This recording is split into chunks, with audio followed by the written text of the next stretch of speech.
بسم اللہ الرحمن الرحیم۔ السلام علیکم ورحمۃ اللہ وبرکاتہ۔ ناظرین، آپ دیکھ رہے ہیں کہ الحمدللہ شہباز بھائی کی طرف سے بھی اور مجھ سے بھی اپنے وسعت کے مطابق جتنا ہو سکیں ہم جو ہے وہ دشمنوں یعنی اہل بیت کے جو دشمن ہیں، نواسب ہیں، ان کا رد ہم کر رہے ہیں علمی طریقے سے اور ایک اچھے انداز میں۔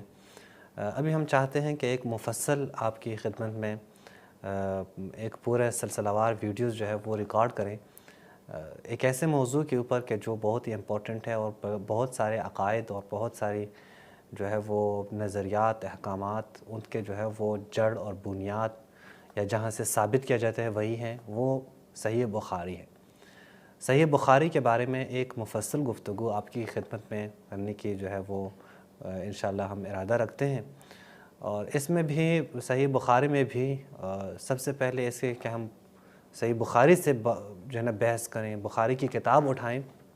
ہم خود بخاری کے جو مؤلف ہیں، جو مصنف ہیں یعنی امام بخاری، ان کے بارے میں آپ کی خدمت میں کچھ گزارشات پیش کرنا چاہتے ہیں۔ شاید آج کا جو یہ ریکارڈنگ ہے وہ شاید اسی میں ہی جو ہے وہ چلی جائے پوری ریکارڈنگ امام بخاری کے اوپر، کہ امام بخاری کون ہیں، امام بخاری کے کیا عقائد ہیں، امام بخاری کی کون کون سی کتابیں ہیں، ان کی کیا روش ہیں، ان کے بارے میں کیا کہا گیا ہے، یہ انشاءاللہ ہم آپ کی خدمت میں پیش کریں گے۔ تو شہباز بھائی نے بھی یہی کہا کہ صحیح بخاری کو نقد کرنا ضروری ہے، تو انشاءاللہ ایک حد تک میں آپ کی خدمت میں نقد کر لوں گا، پھر انشاءاللہ شہباز بھائی نقد کر لیں گے۔ تو قبل اس کے کہ ہم باقاعدہ اپنا وہ شروع کریں، آغاز کر لیں صحیح بخاری کے نقد میں، پہلے ہم بخاری یعنی صحیح امام بخاری کے اوپر آپ بات کرنا چاہتے ہیں، ان کا بیک گراؤنڈ، ان کے جو خاندانی بیک گراؤنڈ ہے وہ آپ کی خدمت میں پیش کرنا چاہتے ہیں۔ تو اس کی طرف اگر ہم دیکھیں خود اہل سنت کی کتابوں سے، یہ دیکھیں تغلیق التعلیق۔ ایک چیز میں ان کی خدمت میں عماد بھائی یہاں پہ عرض کروں جی کہ ہمارے جتنے بھی ناظرین ہیں، قبل اس کے کہ عماد بھائی شروع کریں، ہم آپ کی خدمت میں عرض کریں کہ یہ ایک آپ سمجھیں درسی سلسلہ ہوگا کہ اس میں ہم ایک درس کی صورت میں جو تحقیقات ہیں وہ پیش کریں گے، اور جو محور ہے اس درس کا، جو موضوع ہے وہ ہے صحیح بخاری۔ صحیح بخاری چونکہ اہل تسنن کے ہاں سب سے اہم کتاب یعنی اصح الکتب بعد کتاب اللہ، یعنی اللہ کی کتاب کے بعد جو سب سے صحیح ترین کتاب ہے وہ صحیح بخاری ہے، اور بقول انجینئر محمد علی مرزا کے کہ ان کی صحت پر اجماع ہے۔ یہ وہ بابیں ہیں کہ جن کے اوپر اجماع ہے، یعنی امت کا، وہ لفظ امت استعمال کرتا ہے، جبکہ ہم تشیعوں کا اس میں اجماع نہیں، ہم شامل نہیں ہیں۔ یہ کون سی امت ہے کہ جس میں آپ لوگ آپس میں ہی، اور انشاءاللہ دکھائیں گے آپ کا آپس میں بھی اجماع اچھا نہ، نہیں اس ہے۔ سے بھی بڑھ کر وہ امت کا لفظ کہتے ہیں، پھر کہتے ہیں فرقوں کا نہیں، فرقوں کا اجماع نہیں، امت کا اجماع۔ امت کا اجماع وہ انشاءاللہ دکھائیں گے کہ آپ کے مد نظر جو یعنی خود اہل تسنن ہے، آیا ان کا بھی اجماع ہے یا نہیں ہے، وہ بھی انشاءاللہ آپ کی خدمت میں پیش کریں گے۔ تو ہمارے جتنے بھی ناظرین ہیں، یہ ایک چونکہ ایک علمی سلسلہ شروع کرنے جا رہے ہیں جس میں ہم صحیح بخاری کا نہایت علمی نقد کریں گے، جو جیسا کہ آپ نے گزشتہ ملاحظہ کیا ڈاکٹر طاہر القادری صاحب کا ہم نے نہایت علمی اور مؤدبانہ طور پر نقد پیش کیا، اسی طرح صحیح بخاری کا بھی ایک سلسلہ وار نقد شروع کرنے جا رہے ہیں۔ اسے آپ دقت سے ملاحظہ فرمائیے گا اور دیکھیے گا کہ اہل تسنن کی جو اساس اور بنیاد ہے یہ صحیح بخاری، اس کی کیا حقیقت ہے۔ نہایت دلچسپ موارد اور نہایت دلچسپ واقعات اور حقائق آپ کے سامنے پیش کریں گے، انشاءاللہ آپ کو لطف بھی آئے گا۔ آج چونکہ جیسا کہ عماد بھائی نے بیان کیا، سب سے پہلے جس کتاب کو ہم نقد کرنے جا رہے ہیں اس کا رائٹر، اس کا جو مؤلف ہے، اس کے بارے میں جاننا ضروری ہے کہ اس مؤلف کی زندگی کیسی تھی، اجتماعی طور پر وہ کیسا انسان تھا، انفرادی طور پر وہ کیسا انسان تھا، کون سی چیزیں جو ہے وہ اس کے اوپر غالب رہیں، وہ کن چیزوں کے تحت اثر رہا۔ یہ ساری چیزیں جب آپ سمجھیں گے، جب آپ کو اس بندے کا مائنڈ سمجھ میں آئے گا، اس کی زندگی سمجھ میں آئے گی، پھر اس کی کتاب سمجھنے میں نہایت آسانی ہوگی۔ تو یہ نہایت اہم ہے، جو ہمارے ناظرین سلسلہ وار ہمارے ساتھ رہیں گے انشاءاللہ ان کے لیے یہ تمام مطالب نہایت مفید رہیں گے۔ جی ماد بھائی۔ جی بالکل، تو اب شروع کرتے ہیں سب سے پہلے خود اہل سنت کی کتاب سے۔ البتہ یہ کہ ظاہر ہے ہم جب نقد کر رہے ہیں تو اس میں ہم کسی شیعہ کتاب کو پیش نہیں کر رہے ہیں، اہل سنت کی کتابیں پیش کریں گے، اور اہل سنت کے اتھینٹک جو کتابیں ہیں، اتھینٹک کتابیں، انہی سے ہم استناد کریں گے۔ یہ ابن حجر عسقلانی جو اہل سنت کے حافظ ہیں، ان کی کتاب ہے تغلیق التعلیق۔ یہ تغلیق التعلیق علی صحیح البخاری، یہ دراصل اس میں شہباز بھائی جو تعلیقات ہیں بخاری کی، اس کو جو ہے اس سے بحث کی ہے جناب ابن حجر عسقلانی نے۔ اس کے جلد ثالث پہ یعنی تیسری جلد پہ صفحہ نمبر آپ دیکھیں 388 پہ، یہ پورا امام بخاری کے بارے میں جو ان کا ترجمہ ہے، شرح حال ہے، وہ لے کے آئے ہیں، اور وہ کہتے ہیں کہ محمد بن اسماعیل بن ابراہیم بن مغیرہ بن بردزبہ، البتہ یہ بردزبہ کے مختلف وہ موجود ہیں، یعنی کوئی بردزبہ کہہ رہے ہیں، کوئی بردزبہ کہہ رہے ہیں، بن احنف الجعفی البخاری۔ یہ کون ہیں؟ یہ آپ دیکھیں، کان بردزبہ مجوسین، یہ بردزبہ جو ہے یہ مجوسی ہیں، یعنی یہ محمد جو نام یہاں پہ لکھا ہے یہ تو خود امام بخاری ہوئے، اسماعیل ان کے والد، ابراہیم ان کے جو ہے وہ دادا، یہ پردادا، اور اس کے بعد جو ہے بردزبہ ہیں، یعنی محمد بن اسماعیل بن ابراہیم بن مغیرہ بن بردزبہ۔ یہ بردزبہ جو ہیں یہ مجوسی ہیں، یہ جو ہمیں کہتے ہیں نا کہ شیعہ پہلے مجوسی تھے، ہاں شیعہ مجوسی ہیں، یہ ہیں۔ شیعہ کی اصل اگر دیکھنی ہو، وہ کیا نام تھا مفتی صاحب کا جو نکاح خان بھی تھے اپنا عمران خان کے، سعید، ہاں مفتی سعید خان صاحب، وہ کہتے ہیں تشیع کی اصل مجوسیت ہے، یعنی ہاں بعد میں یہ تشیع کا چہرہ انہوں نے وہ کر لیا، یہ پہلے مجوسی تھے، تو بخاری صاحب کی بیس کیا ہے؟ مجوسیت، ظاہر ہے مجوسی خاندان سے، اور ہم اس کو یعنی ایک تضحیق کے عنوان سے نہیں بیان کر رہے، یعنی ہم اس کو یہ کہتے ہیں، دیکھیں بہت سارے صحابہ تھے جو پہلے کفار تھے، مشرکین تھے، تو یہ تو کوئی اس میں طنز نہیں کر رہے ہم، اور نہیں یہاں پہ ہم طنز کر رہے ہیں، صرف آپ کو ایک بیک گراؤنڈ بتا رہے ہیں کہ یہ بردزبہ جو ہے یہ ایک مجوسی تھا، فَأَسْلَمَ ابْنُهُ، خود بردزبہ مسلمان نہیں ہوا، اس کا جو بیٹا ہے وہ مغیرہ، یہ مسلمان ہوا، علی ید الیمان والی بخارا، بخارا کا جو والی تھا، گورنر تھا یمان کے ہاتھ پر اس نے اسلام لایا، یہ آپ دیکھ سکتے ہیں۔ اور اسی صفحے کے اینڈ پہ پھر کہا ہے کہ خود محمد بن اسماعیل جو ہے وہ ایک درمیانے قد کے انسان تھے، یعنی یہ میں جو آپ کی خدمت میں ابھی بیان کیا وہ خود جو امام بخاری کے ایک خاندان کے حوالے سے دیکھا گیا۔ امام بخاری کا جو خاندان ہے وہ بردزبہ ایک مجوسی تھے، مجوسی خاندان سے تعلق رکھتے ہیں، اور بخارا سے تعلق رکھتے ہیں، جو فی الحال آج کے زمانے میں یعنی جو ازبکستان ہے اس کے علاقے آتے ہیں، اور مجوسی خاندان سے تعلق ہے۔ اس کا جو پردادا ہے مغیرہ وہ مسلمان ہوا ہے، اور یہ امام بخاری کے ایک خاندانی ہوئے۔ اب آگے آتے ہیں تو امام بخاری کی ولادت، وہ تو ظاہر ہے سب کو معلوم ہے کہ امام بخاری کی جو ولادت ہے وہ 194 ہجری میں ہوئی ہے، اور جو وفات ہیں وہ 256 ہجری میں ہے، یعنی اگر ٹوٹل ہم دیکھیں تو تقریباً 62 سال عمر ان کی بنتی ہے، تو 62 سال کی عمر میں۔ لیکن آپ دیکھیں امام بخاری کو ہم اس حیثیت سے بھی یہاں پہ زیادہ وضاحت کے ساتھ بیان کرتے ہیں کہ انجینئر مرزا صاحب کہتے ہیں کہ یہ واحد لوگ ہیں، واحد بابے ہیں جن کے اوپر سب کا اتفاق ہے، اور آپ یقین کریں کہ جن بابوں کا مذاق اڑاتے ہیں جن باتوں کی وجہ سے انجینئر صاحب، ان بابوں میں بھی وہی باتیں پائی جاتی ہیں۔ وہ کہتے ہیں جو الٹی فتوے دیتے تھے، الٹی سیدھی باتیں کرتے تھے، جی جی جی جی، ان کی شخصیت جو ہے وہ بہت ہی متضاد قسم کی تھی، یعنی وہ مثلا کرامات کا مذاق اڑاتے ہیں، صحیح ہے نا، ان سارے جتنے بھی ہیں بریلوی جتنے بھی سارے گزرے ہیں دیوبندی، کہتے ہیں پتہ نہیں کوئی کسی نے کشتی اٹھائی ہے، کسی نے، وہ یہاں بھی موجود ہے، کرامات یہاں بھی موجود ہیں، آپ کے بابے کے کرامات آپ کیوں نہیں بتاتے؟ آپ یہ بھی بتایا کریں، لیکن یہ نہیں بتایا، حتیٰ کہ آپ کے بابے کے تو آغاز زندگی جو ہے نا وہ کرامتوں سے شروع ہوئی ہے، ہم ہیں نا بتانے کے لیے، ہاں ہم انشاءاللہ بتائیں گے، آپ نہیں بتائیں گے ہم بتائیں گے، یعنی امام بخاری کی جو زندگی کے آغاز ہیں وہ آپ کے ہاں کرامتوں سے شروع ہے، اور متناقض کرامتیں، یہ میں ابھی آپ کو بتانا چاہ رہا ہوں۔ یہ میں نے کوشش کی اردو کتاب جہاں تک میسر ہو سکے وہ دکھا سکوں، تاریخ ابن کثیر، اگر ہمارے دوست دکھا سکتے ہیں، یہ البدایہ والنہایہ تاریخ ابن کثیر، اس کے جلد 11 ہے، نفیس اکیڈمی اردو بازار کراچی سے یہ چھپی ہے، اس کے جلد 11 پہ یہ آپ دیکھ سکتے ہیں، پورے سب کچھ اس کے موجود ہیں، طبع وغیرہ، اور اس کے صفحہ نمبر 64 پہ آپ دیکھیں، کہہ رہے ہیں کہ امام موصوف یعنی یہی جناب بخاری صاحب بچپن میں ہی کسی بیماری سے نابینا ہو گئے تھے، یعنی بچپن میں یہ ایک بیماری میں مبتلا ہوئے اور اس کی وجہ سے نابینا کی آنکھوں کی بینائی چلی گئی، تو آپ کی والدہ محترمہ اکثر روتی رہتی، اور چونکہ یہ چھوٹے تھے کہ ان کے والد فوت ہوئے تو پرورش ان کی والدہ نے کی ہے، تو بچپن میں ان کی والدہ نے روتی رہتی تھی۔ ایک بار انہوں نے حضرت ابراہیم کو خواب میں دیکھا، سبحان اللہ، یعنی خواب میں حضرت ابراہیم کو دیکھا، تو آپ نے فرمایا تمہارے ہر وقت روتے رہنے یا دعا کی زیادتی کے بنا پر اللہ تعالیٰ نے تمہارے بچے کی بینائی واپس کر دی ہے۔ چنانچہ صبح کے وقت جب امام بخاری کی آنکھ کھلی تو ان کی آنکھوں کی روشنی بحال تھی، یعنی یہ آپ دیکھیں، یہ آپ کی ہی کتاب ہیں، اور دیکھ سکتے ہیں یہاں پہ کہ بخاری صاحب جو ہیں وہ نبینا تھے، ٹھیک ہے، اور پھر ایک کرامت سے ان کی بینائی واپس آ گئی، کرامت سے بینائی واپس آئی، سبحان اللہ، یعنی یہ کوئی علاج سے نہیں ہے، کرامت سے، کرامت سے، یہاں کرامت ہے۔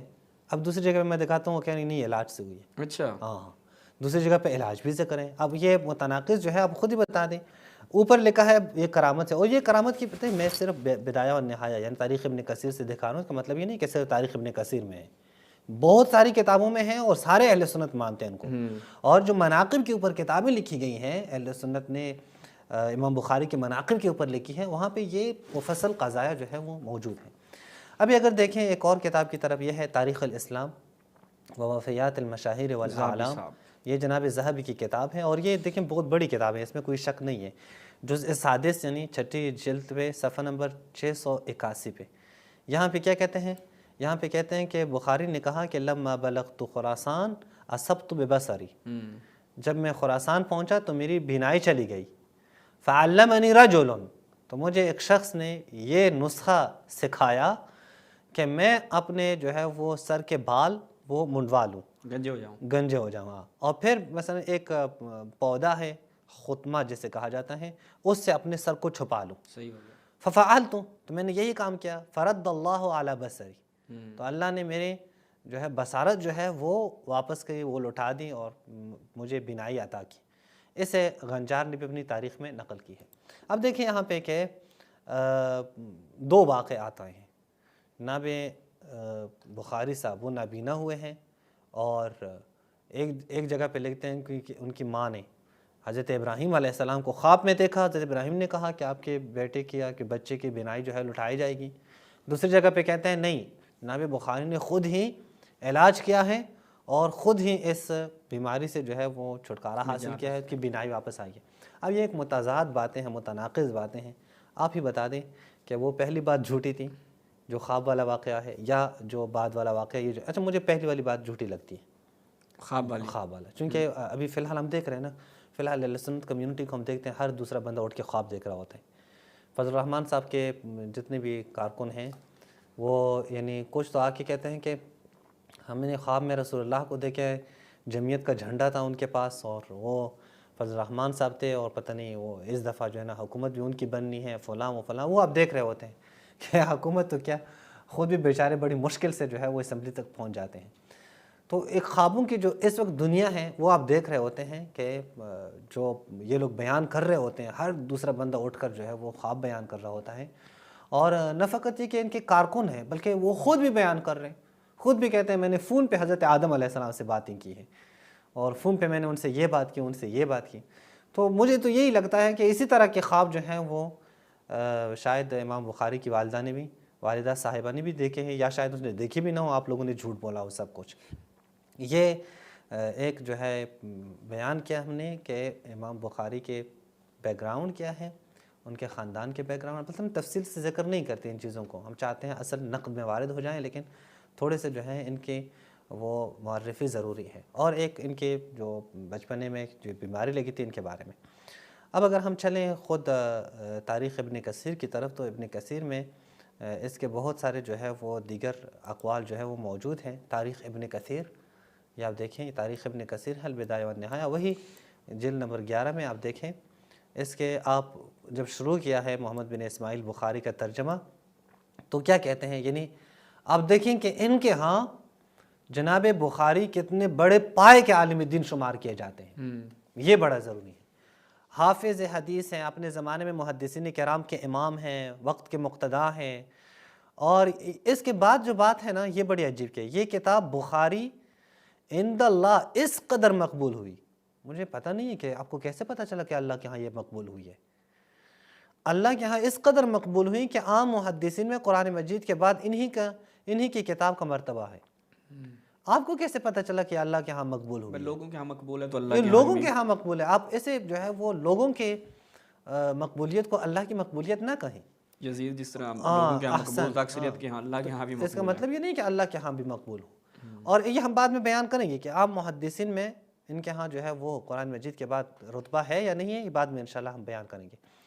پھر کہتے ہیں یہ کتاب عند اللہ اس قدر مقبول ہے کہ خشک سالی کے موقع پر بارش ہونے کے لیے اس کا ختم کیا جاتا ہے۔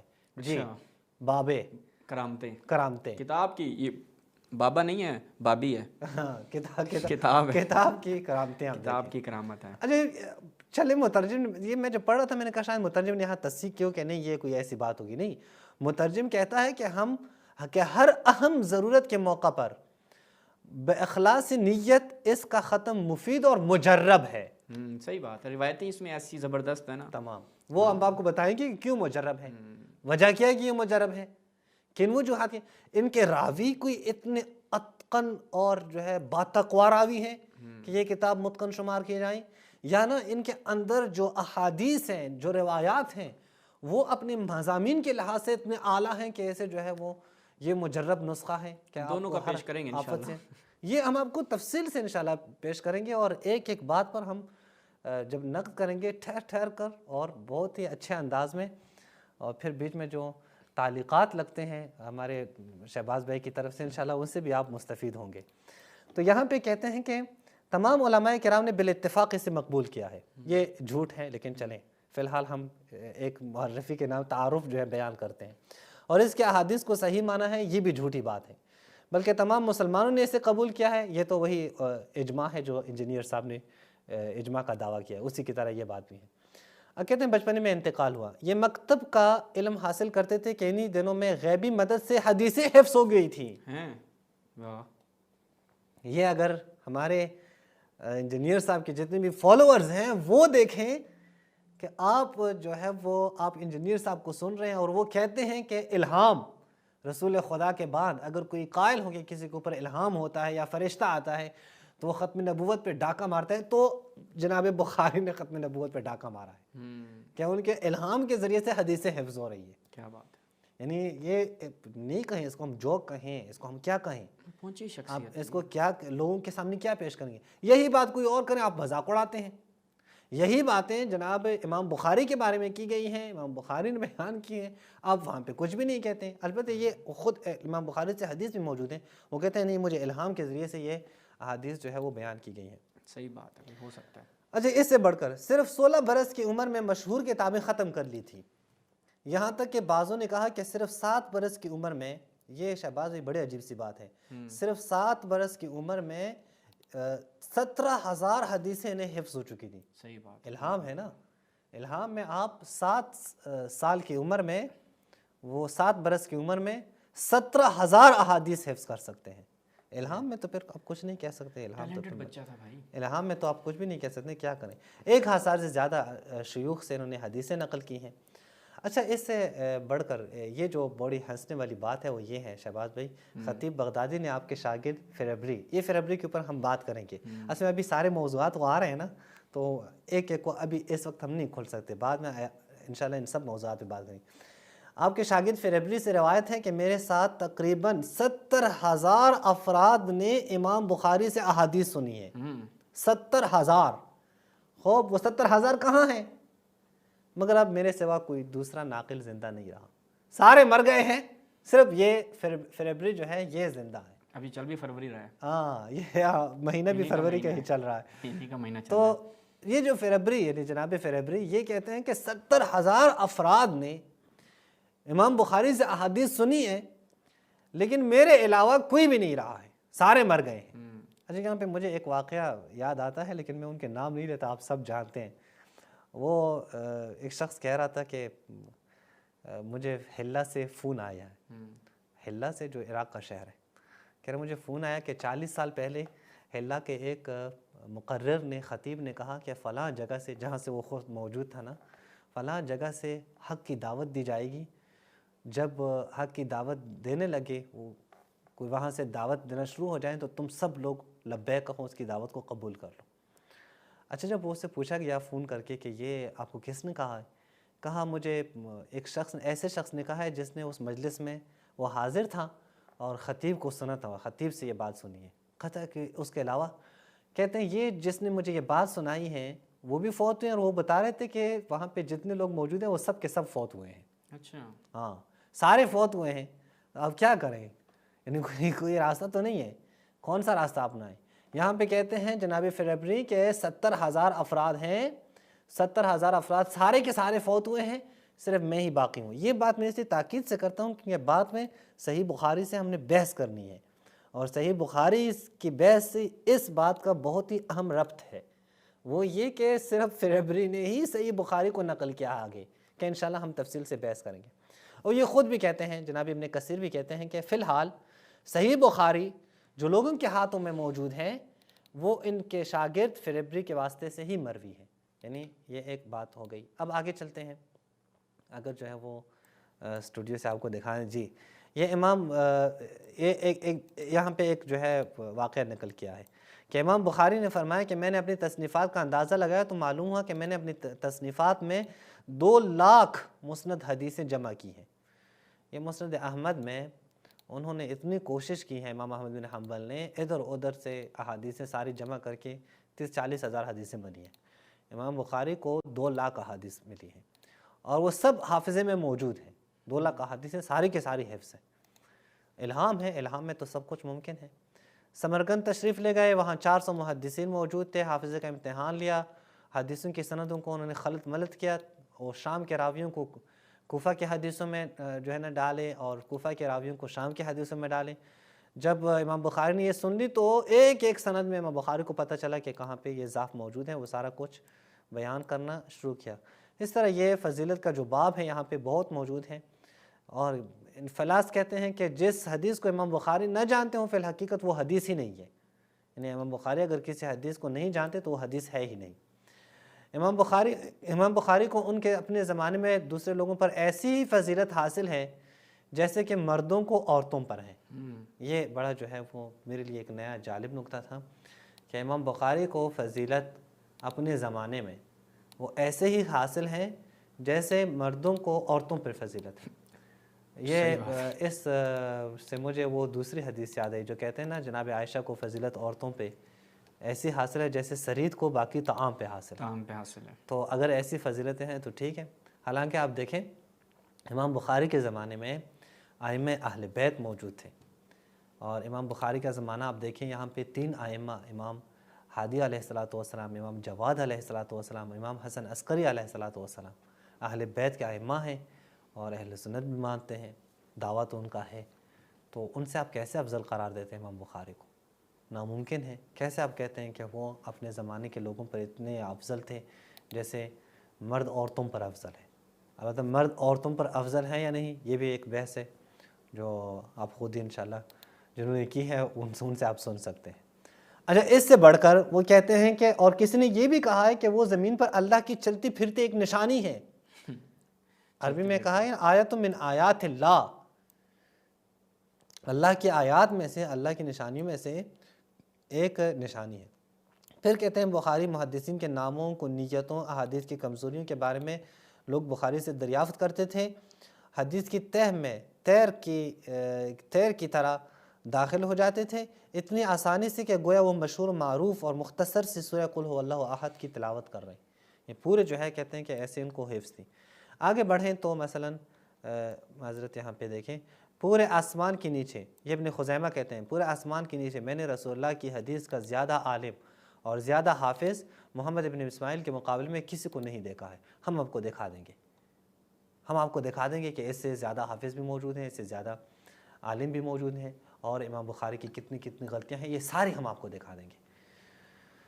پھر جو ہے یہاں پہ ایک اشعار بھی لے کے آئے ہیں، کہتے ہیں کہ صحیح بخاری کے بارے میں یہ اشعار ہیں. اچھا ہوتا کہ ہم اسے خود جو ہے وہ صحیح بخاری کے نقد میں ہی بیان کرتے لیکن ابھی چلے بیان کرتے ہیں. یہ ایک شاعر کے افہام ہے کہ صحیح بخاری کے ساتھ اگر لوگ انصاف کا معاملہ کریں تو وہ اس لائق ہے کہ اسے صرف سونے کے پانی سے ہی لکھا جائے. یہ ہم آپ کو بتائیں گے کہ سونے کے پانی سے لکھنے کے قابل ہے یا نہیں ہے. یہ اندھے اور آنکھ والے کے درمیان فرق کرنے والی کتاب ہے. یعنی یہ کتاب آپ کو حق و باطل میں تمیز پیدا کرتی ہے، بیان کرتی ہے آپ کو کہ آپ اندھے اور جو ہے وہ بینا شخص کے مابین کیسے آپ فرق کریں گے. اگرچہ خود اس کا لکھنے والا بچپن میں نابینا تھا لیکن آپ کو بینائی یہ دے سکتی ہے کتاب. یہ کتاب کہتے ہیں وہ حائل ہے مضبوط اور کمزور کے درمیان حائل یہی کتاب بنتی ہے. سندیں اس کے ایسی مشعل راہ ہیں جیسے آسمان کے تارے. یہ ہم بعد میں بتا دیں گے کہ اس کی سندوں کی کیا حالت ہے. آسمان کی تاروں کی طرح مشعل راہ ہے یا اصحابی کے نجوم کی طرح موضوع اور من گھڑت حدیثیں ہیں؟ حدیث کے متنوں کی ہی کتاب امام ہے مثل روشن ستارے کی۔ بہرحال میں آپ کو یہ بیان کرنا چاہتا ہوں کہ یہ دیکھیں کہ امام بخاری کے بارے میں جو ان کے علماء کے اقوال ہیں اور انہوں نے جو بیان کیا ہے وہ آپ نے ایک مختصر طرح سے دیکھیں کہ غلو سے بہت کام لیا ہے اس میں۔ صحیح بخاری کے بارے میں غلو سے کام لیا ہے جو کہ بعد میں ہم تفصیل سے بیان کریں گے، اور امام بخاری کے بارے میں بھی غلو سے کام لیا ہے۔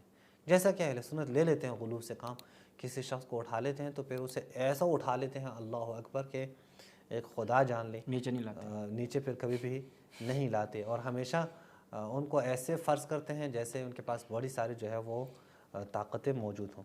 تو اب اس سے آگے بڑھ کر اچھا غلو میں کچھ ایسی باتیں بھی انہوں نے کی ہیں کہ وہ اگر میں ایک دفعہ کہہ رہا تھا کہ میں بیان نہ کروں، لیکن پھر کہا نہیں کیوں بیان نہ کریں، بیان کرنے چاہیے، اور ہم یہاں پہ توہین کے لیے تھوڑی بیٹھے ہوئے ہیں، ہم تو حقائق بیان کر رہے ہیں، تو تاکہ لوگوں کو معلوم ہو جائے۔ یہ ہے تاریخ بغداد، تاریخ مدینۃ السلام، تاریخ مدینۃ السلام، ہاں یہ تاریخ مدینۃ السلام ہے۔ یہاں پہ آپ دیکھیں کہ امام بخاری کے انہوں نے غلو یعنی فضیلت بیان کرتے ہوئے ان کی توہین کی ہے، صحیح ٹکا کے توہین کی ہے۔ اچھا اس کے مجلد ثانی دوسری جلد ہے اور صفحہ 332 ہے۔ یہاں پہ عمر ابن حفص کیا کہتے ہیں کہ کننا مع محمد بن اسماعیل البخاری، ہم محمد بن اسماعیل بخاری کے ساتھ تھے بصرہ میں، نکتب الحدیث، ہم حدیث لکھتے تھے، ففقدناہ ایاما، کئی دن ہوئے کہ ہم نے بخاری کو دیکھا ہی نہیں، غائب ہوئے ہمارے چہروں سے، ہم کہہ رہے تھے کہ وہ کہیں ہمیں ملے، فطلبناہ، ہم اس کے طلب کے لیے نکلے، ہم نے کہا کہ ہم امام بخاری کو ڈھونڈیں گے، کدھر ہیں وہ؟ اچھا کہاں ڈھونڈا ان کو، کدھر ملے وہ؟ فوجدناہ فی بیت وہو عریان، ہم نے امام بخاری کو ایک ایسے گھر میں دیکھا کہ وہ وہاں پہ اس گھر میں وہ عریان ننگے حالت میں بیٹھے تھے، یعنی ان کے لباس ان کے بدن پہ نہیں تھا۔ خوب وقد نفد ما عندہ، جو کچھ بھی ان کے پاس تھا سارا خرچ کر چکے تھے، ولم یبقى معه شیء، اور کچھ بھی نہیں رہ چکا تھا، سب کچھ ابھی ان کے ہاتھ جو ہے خالی ہو چکے تھے۔ اب پھر ہم نے کیا کیا، ان کے پاس تو پیسے نہیں ہیں، فجتمعنا وجمعنا لهم الدراهم حتى اشترينا له ثوبا وكسوناه، پھر ہم نے آپس میں جو ہے دوستوں سے فنڈ مانگنے شروع کیے، چندہ مانگنا شروع کیا، پیسے جمع کیے، اور پھر ہم نے کہا کہ یہ ہم اس سے کپڑے لیں، اور پھر ہم نے کپڑے لیے اور جناب بخاری جو ننگے تھے اور ان کی جو ہے ہم نے وہ ننگا پن جو ہے وہ ختم کیا۔ میں اس سے زیادہ تو اگر کوئی وہ ہے تو میں نہیں، تو یہاں پہ دیکھیں شہباز بھی یہاں پہ وہ اصل میں فضیلت بیان کرنا چاہ رہے تھے، یہاں پہ فضیلت یہ بیان کرنا چاہ رہے تھے کہ امام بخاری کے پاس جتنا کچھ تھا وہ اللہ کی راہ میں خرچ کرتے تھے، حالانکہ وہ اس چیز کی طرف متوجہ نہیں تھے کہ وہ ایک گھر میں عریان حالت میں بیٹھے ہیں اور ان کے دوست جا کے گھر میں عریان حالت میں ان کو دیکھتے ہیں۔ یہ تو ان کی فضیلت نہیں ہے، یہ تو آپ ان کے نقائص بیان کر رہے ہیں، عیوب و نقائص بیان کر رہے ہیں، فضیلت نہیں ہے یہ۔ اور پھر یہ ایک خود آپ دیکھیں کہ بندے کے پاس جو ہے وہ کپڑے بھی نہ بچیں، پھر بھی وہ کہیں نہیں میں اللہ کی راہ میں خرچ کرتا ہوں، یہ بات بھی بڑی عجیب سی ہے کہ بندہ ننگا رہے۔ بہرحال یہ آپ دیکھیں کہ یہ ایک غلو جو ہے موجود ہے اہل سنت کے ہاں اس کے بارے میں۔ اس سے بھی آگے بڑھ لیں تو کہتے ہیں کہ 70,000 احادیث وہ حفظ کی تھی، وہ تو ایک جگہ پہ 17,000 ہم نے بیان کیا تھا، یہاں پہ بیان ہوا کہ نہیں 17,000 احادیث ان کو آتی تھی۔ اور مثلا میں آپ کو دکھا دوں صحیح بخاری جلد اول، یہ اردو میں ہی میں نے لکھے ہیں، یہ محمد داؤد راز کا جو ترجمہ ہے اس میں آپ شروع میں انہوں نے مرکز جمعیت اہل حدیث یہ چھپی ہیں، شروع میں انہوں نے صفحہ نمبر 26 پہ انہوں نے وہ لے کے آئے ہیں، پہلے جناب امام بخاری کا ترجمہ لے کے آئے ہیں۔ یہاں پہ یہ کیا کہتے ہیں، 70,000 احادیث نبوی کا حافظ ایک ہونہار جوان، کہتے ہیں کہ ان دنوں شہر بخارا میں علوم قرآن و حدیث کے بہت سے مراکز تھے جہاں قال اللہ و قال الرسول کی صدائیں بلند ہو رہی تھی۔ حضرت امام ان مراکز سے استفادہ فرمانے لگے۔ ایک دن محدث بخارا حضرت امام، یہ داخلی انہوں نے لکھا ہے لیکن یہ داخلی نہیں ہے، یہ زحلی ہے غالباً، کہ حلقے درس میں شریک تھے کہ امام زحلی نے ایک حدیث کی سند بیان کرتے ہوئے سفیان عن ابن زبیر عن ابراہیم فرما دیا۔ امام بخاری بولے کہ یہ حضرت یہ سند تو اس طرح نہیں ہے، کیونکہ ابن زبیر نے ابراہیم سے روایت نہیں کی ہے۔ ایک نوعمر شاگرد کی اس گرفت سے محدث بخارا چونک پڑے اور خشکی لہجے میں، خفگی لہجے میں آپ سے مخاطب ہوئے۔ آپ نے استاد محترم کا پورا ادب ملحوظ رکھتے ہوئے بڑی آہستگی سے فرمایا کہ آپ کے پاس اصل کتاب ہو تو اس کی طرف مراجعت فرما لیجئے۔ علامہ صاحب نے گھر جا کر اصل کتاب کو ملاحظہ فرمایا تو امام بخاری کی گرفت کو تسلیم فرما لیا، اور واپسی پر منصف مزاج استاد نے سند کی تصحیح کے بارے میں آپ سے سوال کیا۔ امام بخاری نے برجستہ جواب دیا کہ صحیح سند یوں ہے: سفیان عن الزبیر وہو ابن عدی عن ابراہیم۔ اس وقت حضرت امام کی عمر صرف 11 سال کی تھی۔ کہتے ہیں 11 سال کی عمر میں وہ جناب بخاری جو ہیں انہوں نے اپنے اساتید کے باتوں میں غلطیاں نکلنا، وہ بھی سندوں میں وہ غلطیاں پکڑنا شروع کی۔ ابھی 11 سال کی عمر میں یہ الہام ہی ہو سکتا ہے، الہام کے علاوہ کچھ بھی نہیں۔ ایک اور واقعہ دوسرے صفحے پہ جو انہوں نے لکھا ہے وہ یہ ہے کہ انہیں ایام میں آپ نے بخارا کے 18 محدثین سے فیوز حاصل کرتے ہوئے بیشتر ذخیرہ احادیث محفوظ فرما لیا تھا۔ امام وکی، امام عبداللہ ابن مبارک کی کتابیں آپ کے برنوں کے زباں یاد تھی۔ علامہ ذوخلی کے 7 واقع مذکورہ سے بخارا کے ہر علمی مرکز میں آپ کا چرچا ہونے لگا۔ نوبت یہاں تک پہنچی کہ بڑے بڑے اساتذہ کرام آپ کے حفظ و ذہانت کے قائل ہونے لگے۔ یہ پتہ نہیں ہے یہاں پہ یہ نام صحیح واضح نہیں ہے، جو ایک مشہور محدث بخارا ہیں، فرمایا کرتے تھے کہ میرے حلقہ درس میں جب بھی محمد بن اسماعیل یعنی بخاری آ جاتے ہیں مجھ پر عالم تحیر طاری ہو جاتا ہے۔ ایک دن ان علامہ کی خدمت میں ایک بزرگ سلیم بن مجاہد حاضر ہوئے۔ آپ نے اسے فرمایا کہ اگر ذرا پہلے آ جاتے تو ایک ایسے ہونہار نوجوان دیکھتے جس سے 70,000 حدیثیں حفظ ہیں 11 سال کی عمر میں۔ سلیم ابن مجاہد یہ سن کر حیرت زدہ ہو گئے اور حضرت امام کی ملاقات کے اشتیاق میں نکلے۔ ملاقات ہوئی تو امام نے فرمایا کہ نہ صرف 70,000 بلکہ ان سے بھی زیادہ حدیث مجھے یاد ہے۔ 70,000 سے بھی زیادہ ہے 11 سال کی عمر میں، بلکہ سلسلے سند، حالات رجال، فلاں فلاں جیسا بھی سوال کریں جواب دوں گا، حتیٰ کہ اقوال صحابہ و تابعین کے بارے میں بھی بتلا سکتا ہوں کہ وہ کن کن آیات قرآنی و احادیث نبوی سے ماخوذ ہیں۔ یہ سب اسی زمانے کی باتیں ہیں کہ ابھی آپ اپنے وطن بخارا میں ہی سکونت پذیر تھے، یعنی یہ بخارا کی ہی بات ہے، یعنی ابھی ان کی عمر وہی 11-12 سال کی عمر ہے کہ یہ کہتے ہیں کہ بخاری محمد بن اسماعیل حفظ و ذہانت کے اعتبار سے لاسانی شخصیت کے مالک تھے۔ یعنی یہ لاسانی سرکار ایک تھا نا ہمارے پاکستان میں، لاسانی سرکار جو بھی فوت ہوئے، تو ان سے پہلے 8 سے پہلے امام بخاری بھی لاسانی سرکار گزرے ہیں۔ لاسانی کا شربت بھی مشہور ہے۔ جی لاسانی موجود ہے۔ تو بہرحال اس میں ایک کلام بہت زیادہ ہے کہ اہل سنت نے یہاں پہ بہت ساری جو ہے وہ کی ہیں، یعنی کافی غلوف سے کام لیا ہے، اس لیے کہ وہ امام بخاری کو ثابت کریں کہ امام بخاری کیا ہے۔ امام بخاری کے اوپر نقد وارد ہے، یہ جتنے آپ نے بیان کیے ہیں، پتہ نہیں اتنی حدیثیں حفظ ہیں ان کو، رجال پتہ نہیں اتنے حفظ ہیں، حالات ان کے حفظ ہیں، یہ سارے جو ہے وہ ابھی آج بخاری کی کتاب بھی موجود ہیں اور بخاری کی دیگر کتابیں بھی موجود ہیں۔ آپ اٹھا کے دیکھ لیں تو یہ سارے محض دعوے ہیں، دعووں کے علاوہ کچھ بھی نہیں ہے۔ یہ آج کل کے بابوں کے بارے میں جو انجینئر صاحب کہتے ہیں کہ دعوے ہیں، تو انجینئر صاحب آپ کے اپنے بابے کے بارے میں بھی یہ دعوے موجود ہیں کہ انہوں نے پتہ نہیں اتنی حدیثیں حفظ کی ہیں، اتنی جو ہے وہ رجال فلاں اس صاحب کو جو ہے نا 11 سال کی عمر میں وہ پوری جو ہے وہ سمندر کو انہوں نے ایک کوزے میں بند کیا ہوا تھا، سارا علم ان کے پاس موجود تھا۔ لیکن پھر انشاءاللہ ہم دیکھیں گے اس کو کہ یہ بات کتنی حد تک درست ہے کہ امام بخاری ان کو رجال میں کتنی مہارت حاصل تھی، حدیث لینے میں کتنی مہارت حاصل تھی، اتقان حدیث میں کتنی مہارت حاصل تھی، ایک پہ انشاءاللہ ہم تفصیل سے گفتگو کریں گے۔ فی الحال میں آپ کی خدمت میں امام بخاری کی جو ایک کتابیں ہیں، جو دیگر کتابیں ہیں یعنی عموماً بیان نہیں کیے جاتے، وہ بھی میں آپ کے سامنے بیان کرتا ہوں۔ بعض لوگ فقط یہ سمجھتے ہیں کہ صرف صحیح بخاری ہے، امام بخاری کی کتاب صرف صحیح بخاری ہے۔ اچھا، اس میں ایک وہ بھی ہے کہ امام بخاری نے کے جو شرائط بیان کیے جاتے ہیں کہ صحیح بخاری میں حدیث کے جو شرائط ان کے ہیں، تو وہ شرائط صرف صحیح بخاری کے لیے ہیں، باقی کتابوں کے لیے نہیں ہے۔ یعنی آپ یہ نہیں کہہ سکتے کہ اگر امام بخاری نے یعنی رائٹر وہی ہے وہی امام بخاری ہیں. اگر وہی شخص صحیح بخاری میں حدیث لاتے ہیں تو وہ حدیث اہل سنت کے ہاں پورے جو ہے انہی شرائط کے تحت ایک حجیت ان کو حاصل ہے. لیکن وہی شخص اگر مثلاً اب ایک دوسری کتاب میں ادب مفرد میں لے کے آتے ہیں یا مثلاً تاریخ اوسط میں لے کے آتے ہیں یا ضعفاء میں لے کے آتے ہیں تو اس حدیث کو پھر وہ معیار حاصل نہیں ہوگی.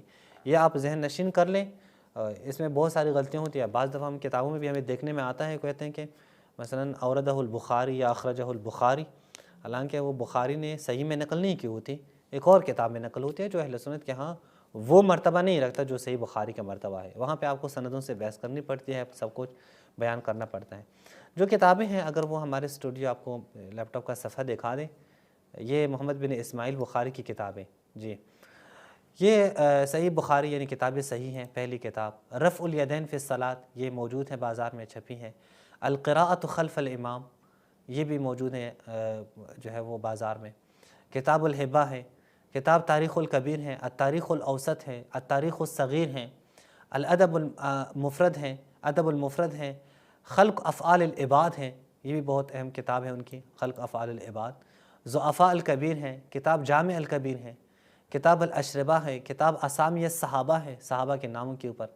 کتاب العلل ہیں. کتاب الوحدان ہیں. کتاب المبسوط. المسند الکبیر.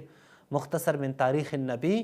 الضعفاء الصغیر والکنہ. یہ ان میں سے کچھ کتابیں اس وقت موجود ہیں اور کچھ کتابیں موجود نہیں ہیں. یعنی کچھ کتابیں جو ہے وہ ہم تک نہیں پہنچی ہیں لیکن کچھ کتابیں موجود ہیں اور غالباً اکثر موجود ہیں. اکثر موجود ہیں جی، اکثر ان کی موجود ہیں. غالباً مجھے جہاں تک یاد ہے ان تمام کتابوں کا ایک مجموعہ بھی چھپا ہے، اس میں موسوعہ موسوعہ امام بخاری وہ موجود ہیں. اس میں آپ کو یہ تمام کتابیں بھی مل جائیں گی. یہاں تک جو ہے وہ بخاری صاحب کے بارے میں بات تھی. ایک اور نقطہ جو ہے وہ بہت ضروری ہے اور وہ یہ ہے کہ امام بخاری کے جو اساتذ ہیں ان میں سے اکثر سے جو احادیث لی گئی ہیں، یعنی اکثر احادیث جن اساتذ سے لی گئی ہیں وہ بہت محدود ہیں، وہ زیادہ نہیں ہے، وہ کم ہے. اگرچہ انہوں نے دعویٰ کیا ہے کہ 1000 سے زیادہ ان کے مشائخ ہیں اور ان کے اساتذ ہیں، لیکن جو بخاری اگر آپ اٹھائیں ان میں سے اکثر احادیث جو لی گئی ہیں یا جنہوں نے بخاری کے فکر پر اور بخاری کے مائنڈ پر ایک اثر چھوڑا ہے وہ بہت کم لوگ ہیں، وہ کم اساتذہ ہیں. مثلا آپ دیکھیں نعیم ابن حماد ہے، یہ ایک الگ الگ پورے ایک بحث موجود ہے کہ نعیم ابن حماد کون ہے. ایک ایسا شخص جس کے بارے میں خود اہل سنت کہتے ہیں کہ یہ سنت کی تقویت کے لیے حدیثیں گھڑتا تھا، یعنی کان یضع الحدیث فی تقویت السنہ، اور وہ جناب امام بخاری کے استاد ہیں. یہ عبداللہ بن زبیر الحمیدی ہے جس کی مسند بھی موجود ہے، مسند حمیدی. آپ یہ مسند حمیدی دیکھیں کہ وہاں پہ بھی احادیث موجود ہیں، وہاں سے احادیث جو امام بخاری نے لی ہیں.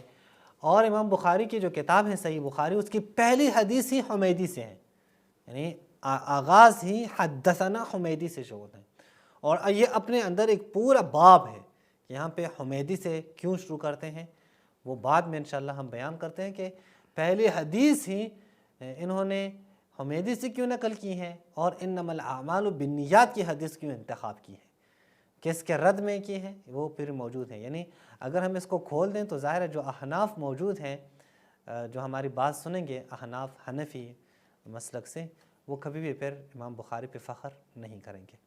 یا ایک اور نام جو ہے وہ عبد الرزاق الصنعانی ہے. عبد الرزاق صنعانی یہ بھی ایک مشہور ہے، جو بخاری ہیں ان کے پردادا اساتذہ میں سے ہیں. غالباً خود ان کی ملاقات نہیں ہے ان سے، چونکہ بخاری کے زمانے میں ہی کسی نے ان کو بتایا تھا کہ عبد الرزاق صنعانی وہ فوت ہوئے ہیں. وہ اس لیے امام بخاری نہیں گئے وہاں پہ، صنعا نہیں گئے. بعد میں ان کو معلوم ہے کہ نہیں وہ تو زندہ تھے، وہ تو بہت بعد میں فوت ہوئے، ان کا افسوس بھی رہا ہے.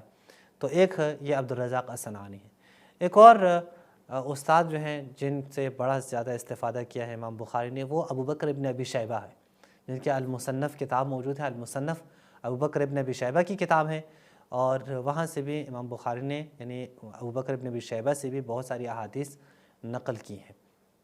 ایک اور استاد جو ہیں وہ اسحاق بن سلیمان ہیں. یہ اسحاق بن سلیمان یہ بہت ہی ایک ڈرامیٹیکل شخصیت ہے. یعنی آپ کو ہم کیا کہیں، آپ کو یہ اتنا کہیں کہ اس کو شمخصہ کہا جاتا تھا.